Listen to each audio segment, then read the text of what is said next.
ورا المهرجان النهارده وسعيده بوجودك. كلميني عن مشاركتك في مهرجان ابو ظبي. حبيبتي شكرا كلش ذوق. مشاركتي هذه ثاني سنة في المهرجان.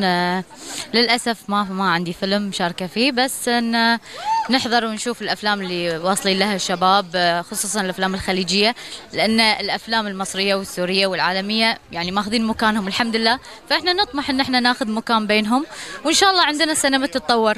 يعني السنة اللي فاتت حضرتي والسنة دي برضو بتحضري المهرجان، شايفة المهرجان ده بالنسبة ليكوا انتوا كنجوم في الإمارات بيعمل إضافة ليكوا، في إضافة للسينما الإماراتية، في إضافة للنجوم الإماراتية؟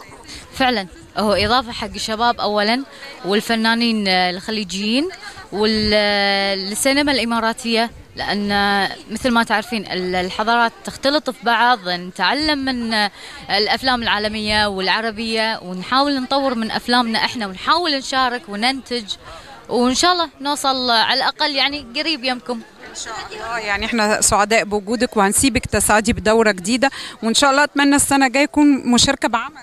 إن شاء الله بإذن الله، أتمنى. في أعمال جديدة نعلن عنها؟ حاليا بس مسلسلات حق رمضان إن شاء الله، غيره ما في أفلام صعبة الحين. نشوفك على شاشة التلفزيون، ولغاية لما تلاقي العمل الجيد نراكي بيه في مهرجان أبو ظبي.